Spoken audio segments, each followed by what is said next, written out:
नमस्कार दोस्तों, स्वागत है आपका आपके अपने learning platform study addicted academy में। इस वीडियो में हम जो है मॉडर्न इंडियन हिस्ट्री के जो है मल्टीपल चॉइस क्वेश्चन डिस्कस करेंगे। और ये भी हमारी मैराथन सीरीज रहेगी जिसमें हम जो प्रीवियस जो यूपीएससी या स्टेट पीसीएस के द्वारा जो क्वेश्चन पूछे जा रहे हैं मॉडर्न इंडियन हिस्ट्री के, उनको हम जो है डिस्कस करेंगे और उनका एक डीप एनालिसिस इन डेप्थ हम उनको जो है स्टडी करेंगे, ताकि आगामी जो एग्जामिनेशंस हैं उसमें आपको हेल्प मिल सके। और बहुत सारे क्वेश्चन जो है रिपीट होते हैं या उसी कंसेप्ट से जो है दोबारा क्वेश्चन जो है डायरेक्टली या इनडायरेक्टली पूछे जाते हैं। शुरू करने से पहले कोटेशन पे नज़र डाल देते हैं। तो there are no secrets to success. तो देखिए, कामयाबी के लिए कोई भी सेक्रेट्स नहीं है। इसके लिए आपको प्रिपरेशन करना पड़ेगी, हार्ड वर्क करना पड़ेगा और लर्निंग करना पड़ेगी अपने फेलियर से, असफलताओं से आपको सीखना पड़ेगा। और हमेशा आपने अपने जोश को जो हाई रखना है। असफलता ही सफलता की पहली सीढ़ी होती है। तो देखिए, इसमें हम हर पार्ट में जो है 10 क्वेश्चन जो है डिस्कस करेंगे और उनको डीप एनालिसिस करने की कोशिश उनकी करेंगे। तो फर्स्ट क्वेश्चन आप अपनी स्क्रीन के सामने देख सकते हैं। इसमें आपसे पूछा गया है, the East India Association was organized by which of the following freedom fighter. तो जो ईस्ट इंडिया जो एसोसिएशन है, इसका आयोजन निम्नलिखित में से किस स्वतंत्रता सेनानी के द्वारा किया गया था। आपके ऑप्शन है, ए दादा भाई नौरोजी, बी है ईश्वर चंद्र विद्यासागर, सी है Shishir Kumar Ghosh and D is Surendranath Banerjee. तो देखिए, इसका राइट आंसर हो जाएगा दादा भाई नौरोजी। दादा भाई नौरोजी के द्वारा जो है 1866 में लंदन में ईस्ट इंडिया एसोसिएशन को जो है सेटअप किया गया था। और इसका देखिए मेन उद्देश्य ये था कि यहाँ पर जो भारत का जो क्वेश्चन है, भारत की आज़ादी का जो प्रश्न है, उसको डिस्कस करना। और इसके साथ साथ जो यहाँ पर लोग हैं, जो इंग्लैंड में लोग हैं, उनको जो है उनके बीच में इंडियन जो वेलफेयर है, भारत का जो वेलफेयर है, इसको जो है प्रमोट करना। बाद में इस एसोसिएशन की ब्रांचेस जो है प्रोमिनेंट इंडियन सिटीज में भी जो है शुरू की गई थी। और आप ध्यान रखना, जो दादा भाई नौरोजी हैं, इनको grand old man of India भी कहा जाता है। और इनके द्वारा एक बुक लिखी गई थी, poverty and un British rule in India. Poverty and un British rule in India इनकी बहुत फेमस जो है किताब है। इनको एक इकोनॉमिक क्रिटिक जो है ये एक ब्रिटिश रूल के इसके रूप में भी इनको माना जाता है। दादा भाई नौरोजी का जन्म जो है 4 सितंबर 1825 को नवसारी बम्बई में हुआ था। और इनकी जो मृत्यु है ये 30 जून 1917 को जो है बम्बई प्रेसिडेंसी में हुई थी। और इनको देखिए grand old man of India बोला जाता है। इसके साथ साथ इनको अनऑफिशियल एम्बेसडर ऑफ इंडिया भी बोला जाता है। और ये एक पॉलिटिशियंस भी थे, और ये इसके साथ साथ एक मर्चेंट और स्कॉलर भी थे। और ये जो है आपके 2nd, 9th और 22nd प्रेसिडेंट जो इंडियन नेशनल कांग्रेस के रहे थे। 1886 से 1887, 93 से 94 और 1906 से 7 के बीच में ये प्रेसिडेंट रहे इंडियन नेशनल कांग्रेस के। और दादा भाई नौरोजी के बारे में देखिए, एक बहुत ही महत्वपूर्ण फैक्ट जो है ये रहता है कि ये जो है लिबरल जो पार्टी थी, लिबरल पार्टी के ये जो है मेंबर थे ब्रिटिश पार्लियामेंट में। ये बहुत ही महत्वपूर्ण इनके बारे में जानकारी है। पहले ये जो है इंडियन थे जो कि ब्रिटिश पार्लियामेंट के जो है मेंबर बने थे, और लिबरल पार्टी से ये मेंबर जो है ब्रिटिश हाउस ऑफ कॉमन्स में ये बने थे। तो 1892 से 95 के बीच में ये ब्रिटिश हाउस ऑफ कॉमन्स के भी मेंबर रहे थे। और सेकंड, ये एशियन थे जो ब्रिटिश पार्लियामेंट के मेंबर रहे थे। इससे पहले देखिए इंडियन डिसेंट के एक डेविड ऑस्ट्रेलोनी भी जो है मेंबर रहे थे ब्रिटिश पार्लियामेंट के। और वॉइस ऑफ इंडिया भी जो है न्यूज़पेपर आपका दादा भाई नौरोजी का है, वॉइस ऑफ इंडिया। तो ये महत्वपूर्ण जानकारी है इनके बारे में, ये आपने ध्यान रखना। दूसरा, अगर हम बात करें ईश्वर चंद्र विद्यासागर की, तो देखिए ईश्वर चंद्र विद्यासागर जो है एक सोशल रिफॉर्मर थे, सामाजिक सुधारक एक थे। इसके साथ साथ एक इंडियन एजुकेटर भी थे ये। इनका जन्म 26 सितंबर 1820 को जो है बंगाल प्रेसिडेंसी में हुआ था, और मृत्यु इनकी 29 जुलाई 1891 में हुई थी। और देखिए इनके वर्क में अगर हम बात करें ईश्वर चंद्र विद्यासागर की, तो हिंदू विडो रीमैरेज, जो हमारी विधवाएं हैं उनके पुनर्विवाह से रिलेटेड इन्होंने जो है लाइफ लॉन्ग जो है अपना स्ट्रगल लड़ा था। तो बाद में जो हिंदू विडो रीमैरेज एक्ट 1856 में लॉर्ड डलहौजी के टाइम पे आया था, वो इन्हीं के प्रयासों से आया था। इसके साथ साथ एज ऑफ कंसेंट एक्ट 1891 भी जो इनके ही प्रयासों से जो है सक्सेसफुल हुआ था, जिसमें 12 साल मिनिमम एज कर दी गई थी मैरिज की। और आपने ध्यान रखना, सोम प्रकाश जो है इनका एक न्यूज़पेपर था, सोम प्रकाश पत्रिका। सोम प्रकाश पत्रिका जो है न्यूज़पेपर था ईश्वर चंद्र विद्यासागर का। और देखिए शिशिर कुमार घोष के बारे में ध्यान रखना, ये एक इंडियन जर्नलिस्ट थे। और अमृता बाजार पत्रिका जो है इनके द्वारा न्यूज़पेपर जो है बंगाली लैंग्वेज में जो 1868 में इनके द्वारा जो है चलाया गया था। और बंगाल से जो है शिशिर कुमार घोष जो है संबंध रखते थे। तो आप ध्यान रखना, शिशिर कुमार घोष जो है एक इंडियन जर्नलिस्ट थे।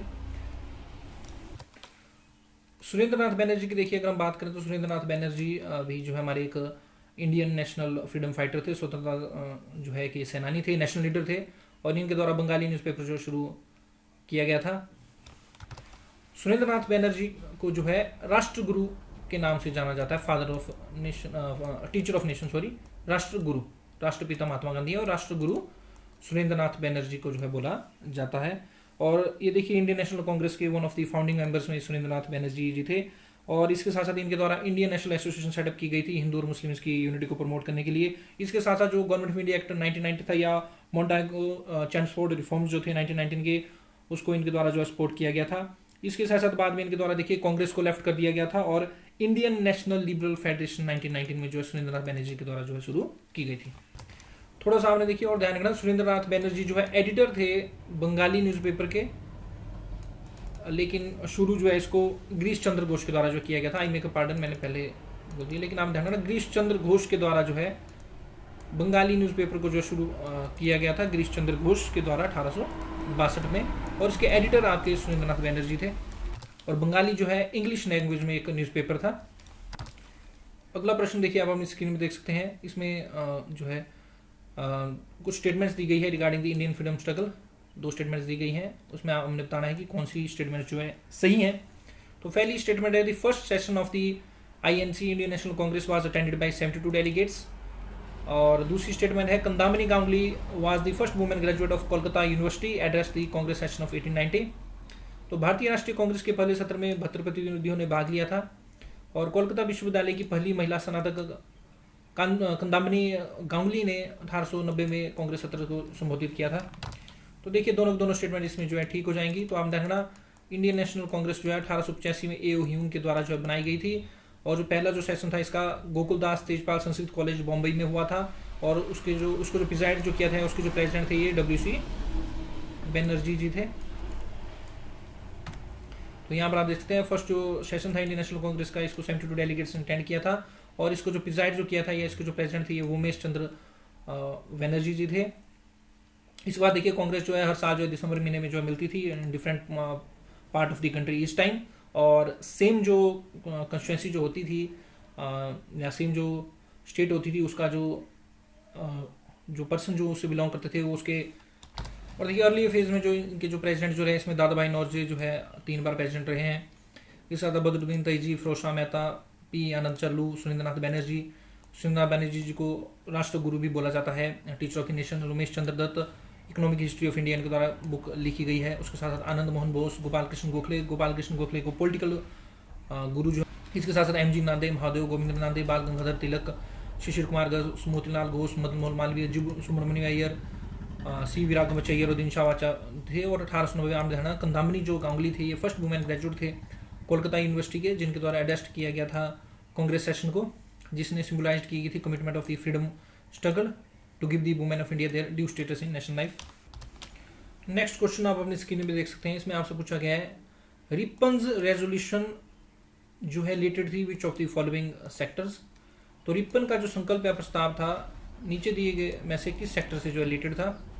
तो देखिए ऑप्शन ए है एजुकेशनल रिफॉर्म्स, ये शैक्षिक सुधार, बी हेल्थ रिफॉर्म्स, स्वास्थ्य सुधार, सी फाइनेंशियल रिफॉर्म्स, या डी लोकल बॉडी रिफॉर्म्स। तो देखिए लॉर्ड रिपन के बारे में आपको बता दूं, इनका जो टेन्योर जो रहा भारत में 1880 से 1884 के बीच में रहा, और लॉर्ड रिपन को जो है father of local self government in India बोला जाता है।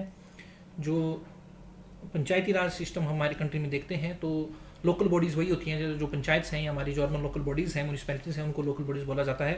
तो देखिए रिपन के द्वारा जो है रेजोल्यूशन जो है लोकल सेल्फ गवर्नमेंट के ऊपर जो है 1882 में जो है लाई गई थी, इसलिए इनको father of local self government जो है इंडियन बोला जाता है। तो इसका राइट आंसर जो है डी हो जाएगा।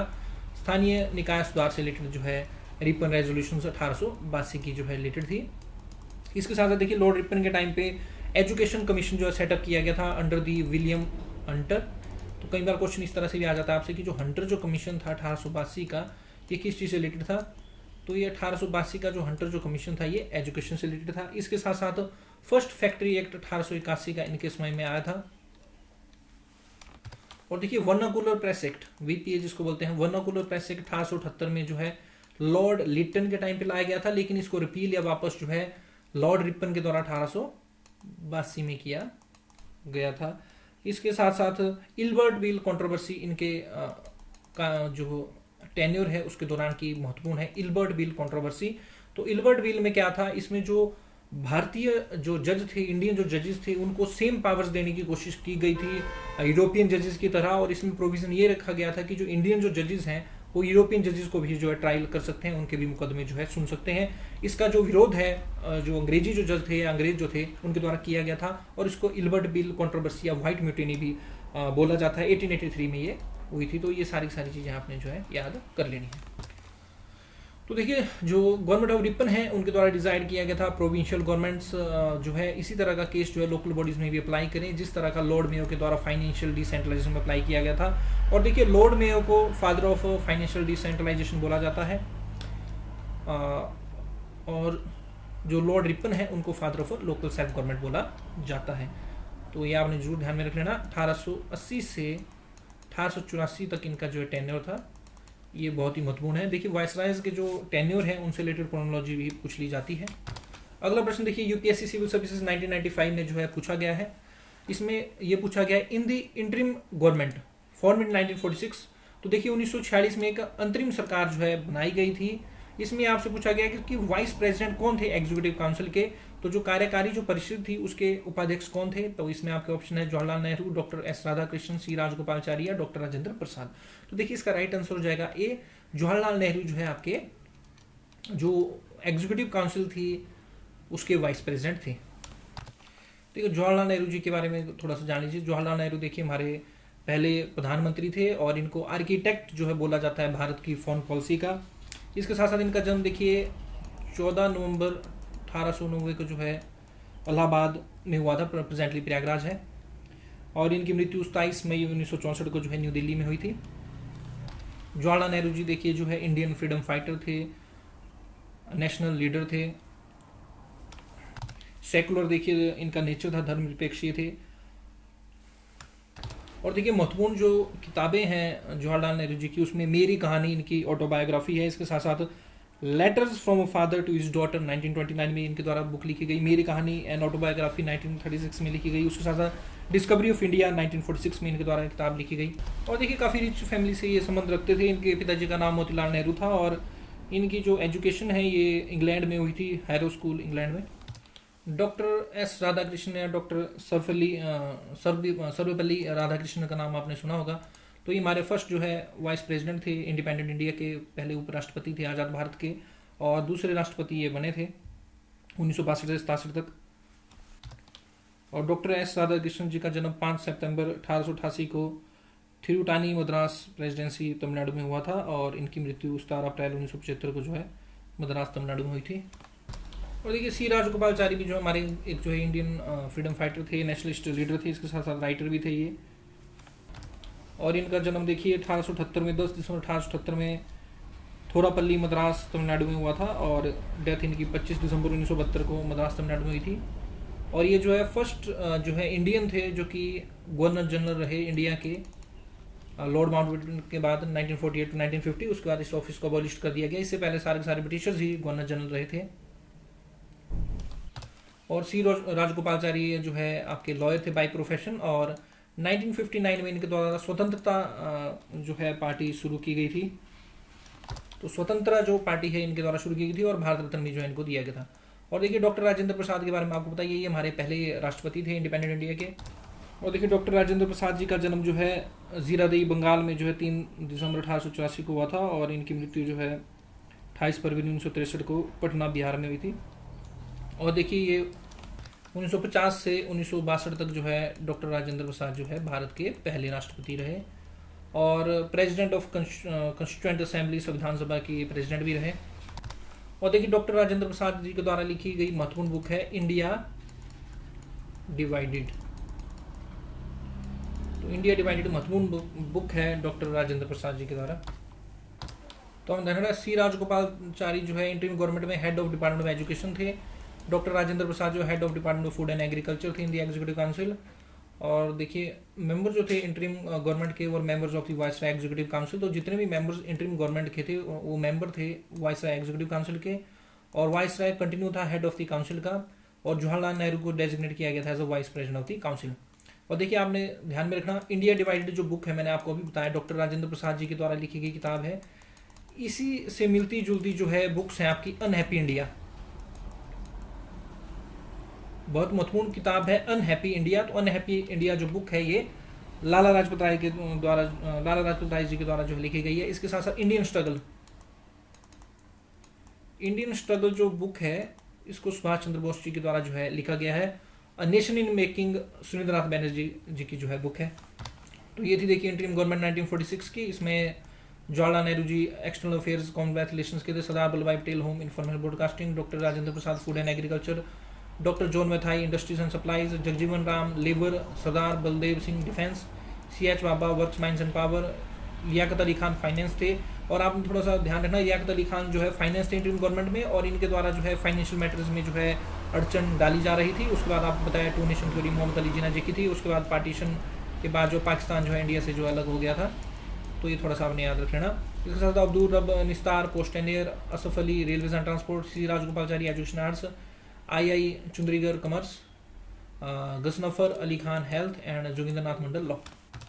इसके साथ साथ देखिए जो फर्स्ट कैबिनेट था फ्री इंडिया का 1947 में, उसमें जवाहरलाल नेहरू जी फर्स्ट PM थे, एक्सटर्नल अफेयर कॉमनवेल्थ रिलेशंस और साइंटिफिक रिसर्च। उसके बाद सरदार वल्लभ भाई पटेल की अगर हम बात करें तो होम इंफॉर्मेशन एंड ब्रॉडकास्टिंग थे, doctor Rajendra Prasad food and agriculture, Maulana Abdul Kalam Azad education, doctor John Matthai railway and transport, RK Sangam Shetty आज़ाद भारत के पहले फाइनेंस मिनिस्टर थे, डॉक्टर BR अम्बेडकर पहले लॉ मिनिस्टर थे, जगजीवन राम रेवर, सरदार बलदेव सिंह डिफेंस मिनिस्टर, राजकुमारी मिर्जा कौर पहली हेल्थ मिनिस्टर थी इंडिपेंडेंट इंडिया की, CH Baba commerce, Rafi Ahmad Kidwai communication, doctor Shyam Prasad Mukherjee industries and supplies, VN Gadgil works mines and power. अगला प्रश्न है, safety valve theory has significance in Indian national movement related to which of the following. तो भारतीय राष्ट्रीय आंदोलन में सुरक्षा मूल्य सिद्धांत का महत्व निम्नलिखित में से किससे संबंधित है। तो A option is Indian National Congress, B is Indianization of civil service, C is responsible government and D is social reform. तो भारतीय राष्ट्रीय कांग्रेस सिविल सेवाओं का भारतीयकरण, जिम्मेदार सरकार है, सामाजिक सुधार। तो सेफ्टी वेल्थ थ्योरी आप ध्यान रखना इंडियन नेशनल कांग्रेस से जो है रिलेटेड है। तो देखिए 1885 में ए ह्यूम के द्वारा जो है इंडियन नेशनल कांग्रेस जो है बनाई गई। तो बहुत सारे जो उस दौरान जो इंटेलेक्चुअल थे या हिस्टोरियन थे उस दौरान, उनके द्वारा अलग अलग थ्योरीज जो है उसके बारे में बताई गई। तो लाला लाजपत राय जो है बिलीव करते थे सेफ्टी वेल्थ थ्योरी में। इसके साथ साथ कॉन्स्पिरेसी थ्योरी में RP दत्त जो है बिलीव करते थे। और एक तीसरी थ्योरी थी लाइटनिंग कंडक्टर थ्योरी, जिसके ऊपर गोपाल कृष्ण गोखले जो है बिलीव करते थे। तो ध्यान रख लेना आपने, इंडियन नेशनल कांग्रेस से रिलेटेड जो सेफ्टी वेल्थ थ्योरी है ये लाला लाजपत राय से संबंधित है। और इसके साथ साथ जो कॉन्स्पिरेसी थ्योरी है वो उमेश RP दत्त की है, रजनीपाल में दत्त, रजनीपाल में दत्त की ये है। और इसके साथ साथ lightning conductor theory Gopal Krishna Gokhale की है। नेक्स्ट क्वेश्चन है, which of the following governor general of India established Fort William College to recruit civil servants. तो निम्नलिखित में से भारत के किस गवर्नर जनरल ने सिविल सेवकों की भर्ती के लिए फोर्ट विलियम कॉलेज की स्थापना की थी। तो ए ऑप्शन है Cornwallis, B is Wellesley, C is Ripon and D is Lord Bentinck. तो देखिए इसका राइट आंसर हो जाएगा लॉर्ड वेल्लेस्ली जी के द्वारा जो है फोर्ट विलियम कॉलेज जो है सेटअप किया गया था 1800 में। और देखिए लॉर्ड वेल्लेस्ली 1798 से 1805 तक जो है गवर्नर जनरल रहे। इनके द्वारा फोर्ट विलियम कॉलेज जो है सेटअप किया गया था ताकि जो नए जो रिक्रूट हैं, नए जो भर्ती किए गए हैं उनकी ट्रेनिंग किए जा सके। लेकिन बाद में 1806 में जो वेल्लेस्ली का कॉलेज है इसको डिसअप्रूव कर दिया गया था by the court of directors. और इसकी जगह एक ईस्ट इंडिया कॉलेज जो सेटअप किया गया था हेलीब्यूरी इन इंग्लैंड में। बहुत महत्वपूर्ण है, हेलीब्यूरी इन इंग्लैंड में बाद में जो है ईस्ट इंडिया कॉलेज सेटअप किया गया था, जहाँ पर 2 साल की ट्रेनिंग जो है रिक्रूट्स को जो है दी जाती थी। तो लॉर्ड कॉर्नवालिस का जो टेन्योर है ये 1786 टू 1793 का रहा। पहले जो गवर्नर जनरल थे हमारे, देखिए सबसे पहले गवर्नर जनरल ऑफ बंगाल रहे आपके 1773 से 1833 तक। उसके बाद हमारे पास आए गवर्नर जनरल ऑफ इंडिया जो कि लॉर्ड विलियम बेंटिंक बने थे सबसे पहले, और ये 1833 से 1858 तक रहे थे। उसके बाद देखिए लॉर्ड कैनिंग 1858 से 62 तक जो है आपके लास्ट पहले जो है वाइसराय बने। 1858 के बाद इनका नाम बदल के जो है वाइसराय कर दिया गया था। तो देखिए Lord Cornwallis governor general of Bengal थी 1786 से 93 तक। और इनके द्वारा जो देखिए लोअर कोर्ट और एपलेट कोर्ट इनके द्वारा सेटअप किए गए थे। और permanent settlement in Bengal and Bihar, बहुत महत्वपूर्ण है। 1793 में जो परमानेंट जो सेटलमेंट हुई है बंगाल और बिहार, वो लॉर्ड कॉर्नवालिस के टाइम पे हुई थी। इसके साथ साथ थर्ड मैसूर वार इनके टाइम पे हुआ है 1792-92, और ट्रीटी ऑफ शेरिंगपट्टनम 1792 मैसूर के साथ इनके समय में हुई है। और इसके साथ साथ इंट्रोडक्शन ऑफ कॉर्नवालिस कोड, तो कॉर्नवालिस कोड जो है आपके सिविल सर्विस से रिलेटेड है। लॉर्ड कॉर्नवालिस को father of Indian civil services in India जो है बोला जाता है। तो एक क्वेश्चन में गवर्नर जनरल ऑफ इंडिया दिया गया है, वैसे सेम टर्म ही यूज हो जाती है, लेकिन गवर्नर जनरल ऑफ बंगाल थे ये generally. Governor general of India आपके 1833 से शुरू हुए थे। लॉर्ड वेलेस्ली का देखिए टेन्योर जो है 1798 से 1805 का रहा, और इनके दौरान जो है सब्सिडरी लाइंस जो है शुरू की गई, जिसमें सब्सिडरी फोर्स जो है इंडियन रूलर के यहाँ पर ब्रिटिशर्स के द्वारा रखी जाती थी। एक अपना यूरोपियन एजेंट भी रखा जाता था, और काफ़ी ज़्यादा कंडीशंस इसमें अप्लाई कर दी जाती थी, और इंडियन रूलर के एक्सपेंस के ऊपर उस मिलिट्री फोर्स को जो है रखा जाता था। तो इंडियन रूलर्स के एक्सपेंस के ऊपर ब्रिटिशर्स के द्वारा सब्सिडी लाइंस के तहत अपनी फोर्सेज को जो है मेंटेन किया गया। उसके साथ साथ फोर्ट विलियम एट कोलकाता जो है ट्रेनिंग ऑफ सिविल सर्वेंट्स के लिए जो है लॉर्ड वेलेस्ली ने ही शुरू किया था। इसके साथ लॉर्ड रिपन के बारे में आपको पहले बता चुका हूँ। और लॉर्ड विलियम बेंटिक देखिए 1828 से 35 तक जो है इनका जो है टेन्योर रहा, और ये पहले गवर्नर जनरल ऑफ इंडिया थे। और बहुत ही महत्वपूर्ण जो बेंटिक के टाइम पे हुआ, that is sati regulation 1829, Bengal sati resolution 1829, जिसके तहत जो सती जो प्रथा थी, जिसमें जो है मृत्यु के बाद जो है जो विडो जो होती थी उसको जिंदा जला दिया जाता था चिता के साथ, उसको खत्म कर दिया गया। सती प्रथा को इनके द्वारा जो है खत्म किया गया है। इसके साथ साथ चार्टर एक्ट 1833 के समय में आया है। Treaty of perpetual friendship with Ranjit Singh इनके द्वारा की गई। सेंट हेलेना एक्ट 1833 इनके टाइम पे आया। और English education act 1835, medical college और हॉस्पिटल कोलकाता में 1835 में इनके द्वारा सेटअप किया गया। इसके साथ साथ लॉर्ड विलियम बेंटिक के कार्यकाल से बहुत ही महत्वपूर्ण चीज़ है सप्रेशन ऑफ ठगी। तो 1830 में ठगी जो थी उसको जो है इनके द्वारा सप्रेस किया गया। अगला प्रश्न देखिए, आप अपनी स्क्रीन के सामने देख सकते हैं। इसमें आपसे जो स्टेटमेंट दी गई है regarding the Indian factory act of 1891। तो देखिए इंडियन फैक्ट्री एक्ट ऑफ 1891 ये सेकंड फैक्ट्री एक्ट था। पहला जो फैक्ट्री एक्ट था ये 1881 में लॉर्ड रिपन के टाइम पे आया था, और दूसरा जो फैक्ट्री एक्ट है ये 1891 में, और इसके बाद जो थर्ड जो फैक्ट्री एक्ट है ये 1911 में आया था। तो देखिए लॉर्ड लैंसडोन जो है 1888 से 1894 तक जो है वायसराय रहे थे, तो इनके दौरान जो है सेकंड फैक्ट्री एक्ट आया था। तो देखिए फैक्ट्री एक्ट जो 1881 था इसमें मेनली फोकस किया गया था वेलफेयर ऑफ वर्किंग चिल्ड्रन के ऊपर। और जो फैक्ट्री एक्ट 1891 था इसमें इंटरेस्ट ऑफ वुमेन लेबरर्स, जो महिलाएं जो थी महिलाएं जो श्रमिक थी उनके ऊपर फोकस किया गया था। और 1911 में मेल एम्प्लॉयज़ के ऊपर पुरुषों के ऊपर फोकस किया गया था। तो देखिए सेकंड फैक्ट्री 1891 से रिलेटेड पहली जो स्टेटमेंट है, reduce maximum working hours for children to 7 hours a day. तो बच्चों के लिए काम के अधिकतम घंटों को घटाकर 7 घंटे प्रतिदिन कर दिया गया था। पहली स्टेटमेंट ठीक है। Provided weekly holiday for women and children only. तो देखिए ओनली वाली स्टेटमेंट ज़्यादातर गलत होती हैं, केवल महिलाओं और बच्चों के लिए साप्ताहिक अवकाश प्रदान किया था, ऐसा नहीं था, सबके लिए वीकली हॉलीडे का प्रावधान कर दिया गया था। तो राइट आंसर देखिए इसमें ए ओनली हो जाएगा। तो देखिए सबसे पहले हम फर्स्ट फैक्ट्री एक्ट 1881 के बारे में आपको थोड़ा सा बता देता हूँ। तो फर्स्ट फैक्ट्री एक्ट ने जो था 1881 का, इसने जनरली जो है आपके वेलफेयर ऑफ चिल्ड्रन के ऊपर फोकस किया था। और इसने बोला था कि जो चिल्ड्रन जो रहेंगे 7 साल से नीचे के, यानी कि 7 साल से उम्र के जो कम के उम्र के जो भी बच्चे होंगे उनको किसी भी फैक्ट्री में एम्प्लॉयड नहीं किया जाएगा। और इसके साथ साथ इसमें एक प्रोविजन ये रखा गया था कि 7 से 12 साल के जो भी बच्चे हैं उनको जो है एक दिन में 9 घंटों से ज़्यादा के लिए एम्प्लॉय नहीं किया जाएगा, और बीच में 1 घंटे का ब्रेक भी इनको दिया जाएगा। और इसके साथ साथ बच्चों के लिए प्रोविजन ये रखा गया था कि मिनिमम इनको जो है 4 छुट्टियां जो है महीने में देनी है। उसके बाद देखिए सेकंड फैक्ट्री एक्ट आया, इसने क्या किया कि जो मिनिमम एज है चिल्ड्रन की बच्चों की वो 7 से बढ़ा के 9 कर दी, और मैक्सिमम जो है 14 कर दी, यानी कि अब 9 से 14 साल के ही जो है एज ग्रुप के जो है बच्चों को जो है काउंट किया जाएगा। और रिड्यूस किए गए इसमें maximum working hours for children to 7 hours a day. और फिक्स्ड किए गए थे इसमें maximum working hours for women at 11 hours per day. और इसमें 1.5 आवर इंटरवल जो है इसमें ब्रेक की बात की गई थी। और जो वर्किंग आवर जो थे मैन के लिए उनको किसी प्रकार से रेगुलेट नहीं किया गया था, और सभी के लिए जो है इसमें वीकली हॉलीडे का प्रावधान रखा गया था। तो ये अगला प्रश्न जो है बुक से रिलेटेड है। तो इसमें पूछा गया है कि जो इकोनॉमिक हिस्ट्री ऑफ इंडिया है ये किताब किसके द्वारा लिखी गई है, the economic history of India पुस्तक ये किसके द्वारा लिखी गई है? तो देखिए फर्स्ट ऑप्शन है आपका Dadabhai Naoroji, second one is Umesh Chandra Dutt, C one is Gopal Krishna Gokhale and D one is M G Ranade. तो राइट आंसर देखिए इसका हो जाएगा बी, उमेश चंद्र दत्त के द्वारा ये जो है इकोनॉमिक हिस्ट्री ऑफ इंडिया लिखी गई है। दादा भाई नौरोजी की देखिए महत्वपूर्ण बुक है poverty and un-British rule in India, इसके साथ साथ वॉइस ऑफ इंडिया इनका न्यूज़पेपर है। तो देखिए गोपाल कृष्ण गोखले को जो है गोपाल कृष्ण गोखले जो है पॉलिटिकल गुरु है महात्मा गांधी जी के, और सुधारक जो है गोपाल कृष्ण गोखले जी का न्यूज़पेपर था, और नेशन इनके द्वारा जो है बुक लिखी गई थी। तो देखिए दो किताबों का इसमें जो है स्पेशली मैंने मेंशन किया है। तो जो दादा भाई नौरोजी जी थे ये ग्रैंड ओल्ड मैन है इंडिया के, इनके द्वारा poverty and un-British rule in India लिखी गई है। इसके साथ साथ उमेश चंद्र दत्त के द्वारा इकोनॉमिक हिस्ट्री ऑफ इंडिया लिखी गई है।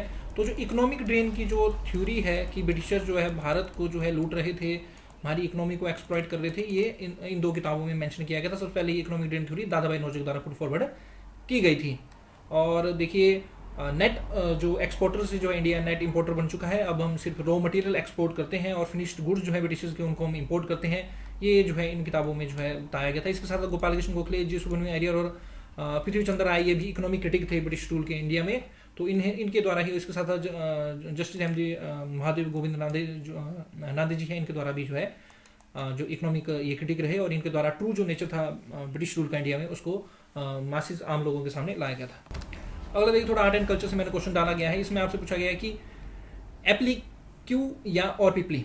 तो एप्लीक्यू और पिपली जो है ये एम्ब्रॉयडरी है, एम्ब्रॉयडरी होती है कढ़ाई जिस तरह से की जाती है कपड़ों वगैरह के ऊपर। तो ये जो कढ़ाई है ये निम्न में से किस राज्य की जो है प्रसिद्ध ये कढ़ाई है?